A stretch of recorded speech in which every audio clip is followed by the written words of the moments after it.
Welcome to Hawks Nest. Today is Friday, March 31st. I'm Matt Cagle, and I'm joined alongside Mark Grogan and Chandler Davis. Starting with baseball, they won their first OVC series last weekend against SIUE, and they won Tuesday against Evansville.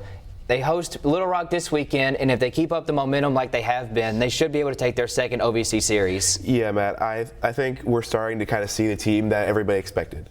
I think that the pitching and the hitting have really picked up. I mean, obviously, those are just like the easiest things to point to, but the relief pitchers specifically have really stepped it up. Pitching has gotten a lot better.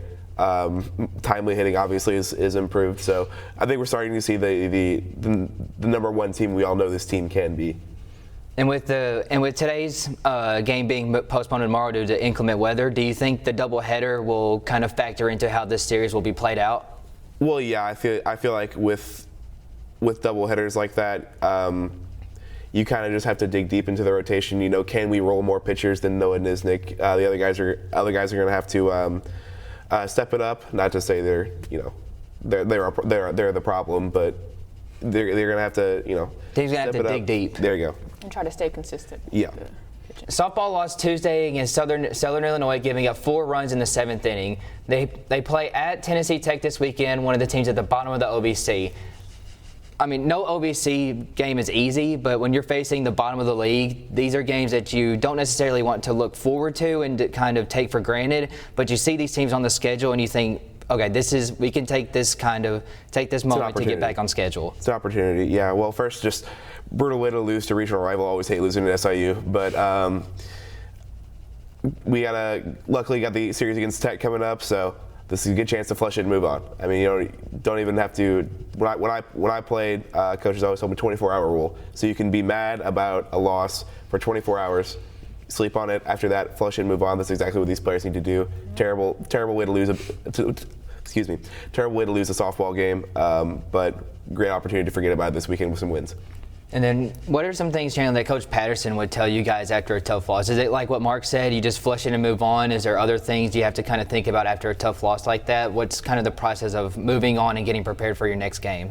Yeah, with us, Coach Patterson, she always tells us we have the rest of the night to think about it, feel how you feel about it, but after that, next morning, you got to move on. We got another game to look forward to, so you got to process that quickly and keep going. Saturday is a big day for athletics. The Cindy Gannon Walk for Women begins at 10 o'clock with registration beginning at 9 a.m. at the Rec IM fields beside the softball fields. Following that, track will have their only home meet for the year.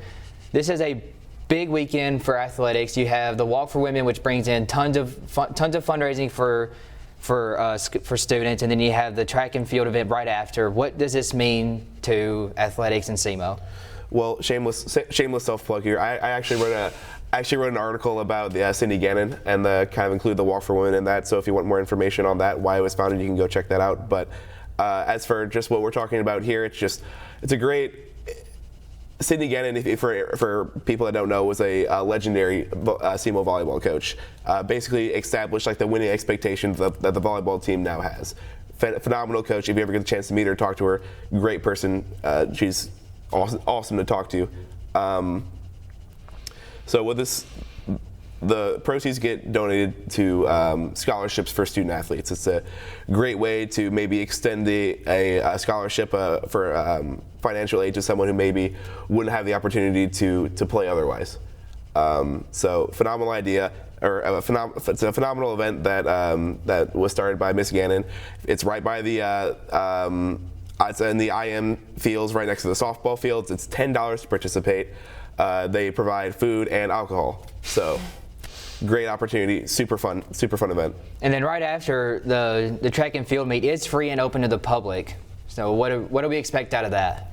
Well, yeah, our track team is doing very well right now. We got 3 records broken so far: our 4x800 relay, and Luke Hatfield-Jackson with the high jump. He actually broke his previous SEMO record, and then Brianna Miles in the 200. She actually broke the indoor 200-meter record twice already. So this is her 3rd record broken. So our track team's doing pretty well right now. We have a bunch of 1st through 5th ranked in the OVC right now, and we just look forward to another great season. Do they have a chance to win the OVC if they keep this up? Of course. They won it last year, like I said, and so if they just keep going at the rate they're going now, they can go back to back. That is all for today. I'm Matt Cagle alongside Mark Grogan and Chandler Davis. See you next time.